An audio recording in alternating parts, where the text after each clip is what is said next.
For 20 long years, the truth was buried, hidden beneath layers of dust, doubt, and dead ends. This was the case that seasoned detectives quietly admitted might never be solved.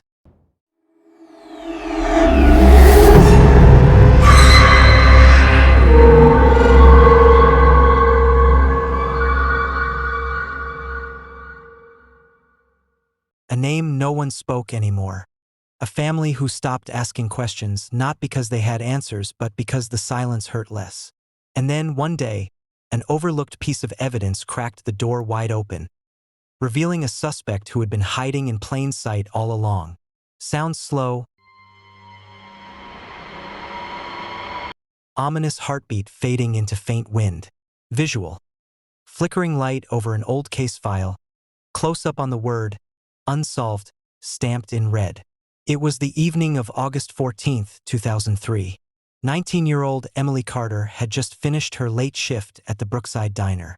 The air was thick with summer heat as she swung her backpack over her shoulder and hopped onto her bicycle, the same route she had taken hundreds of times before. She waved goodbye to her coworkers, pedaled past the quiet storefronts, and turned onto Main Street, somewhere between the last lit lamppost and the shadow of the old railway bridge. Emily vanished.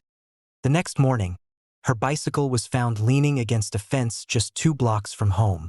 The tires glistened with early morning dew, suggesting it had been there all night. But there was no sign of Emily. No footprints. No struggle. Nothing. For 2 weeks, the town of Brookside searched relentlessly. Farmers scoured their fields, teenagers formed search parties, and even out-of-town volunteers joined the hunt. Helicopters hovered over cornfields. Dogs sniffed along riverbanks. But every path went cold. Sound. Soft rustle of leaves, distant search calls fading into silence. Visual.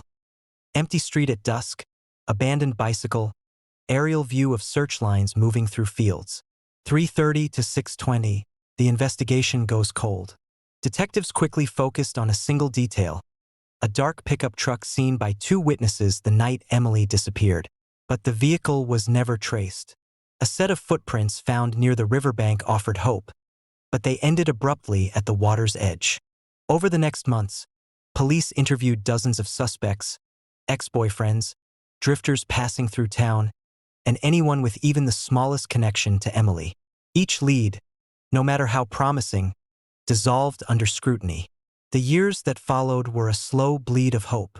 Emily's parents held candlelight vigils every August, until the crowds thinned and the press stopped coming. Eventually, the Carters moved away, unable to pass the corner where their daughter was last seen. By 2010, the case was declared inactive. It joined a growing shelf of unsolved mysteries, its thick file shut away in a steel cabinet, waiting.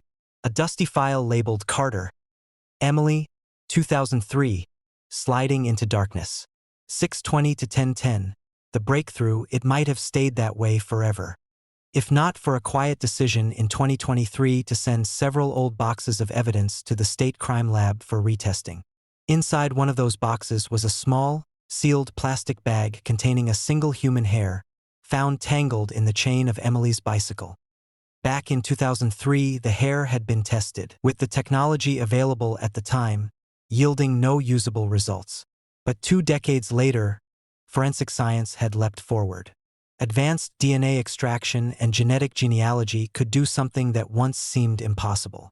The DNA profile was uploaded to a nationwide database. Within weeks, it returned a family match. Investigators painstakingly traced the family tree, hundreds of names, decades of births and deaths, until they landed on one that made their stomachs turn: Daniel Price. Price had lived in Brookside in 2003. He was a familiar face, the kind who volunteered at community events, attended church every Sunday, and, chillingly, had joined the search party for Emily. Sound. Subtle tension build, cutting to silence before the name drop. Visual. DNA helix animation, blurred photograph of a man in a search line. The arrest and fallout. In the fall of 2023, detectives knocked on Daniel Price's door in a neighboring town. He opened it with a polite smile, but that smile vanished when they spoke Emily's name. He didn't resist. Inside his garage, they found a box carefully wrapped in plastic. Inside were newspaper clippings from 2003 and a folded piece of Emily's clothing. The town was shaken to its core. Neighbors described Daniel as helpful, soft, spoken, the kind of man who remembered birthdays and lent tools without asking for them back. The realization that he had walked among them for 20 years, hiding a horrific secret, left a scar on the community that will never fully heal. Sound. Gasps, muffled camera shutters, murmuring crowd. Visual. Police lights flashing, handcuffs clicking shut, courtroom sketches. 1310 to 1445, the final note this spring. Daniel Price was convicted of Emily Carter's murder. After 20 years of unanswered questions, her family finally knows the truth. But that truth comes with a haunting reminder. Not all monsters hide in the dark. Some live in the daylight, smiling, waving, and shaking your hand. And somewhere, in another small town, another cold case file still sits in a drawer, waiting for its turn to be opened. If you have information about an unsolved case, contact your local authorities.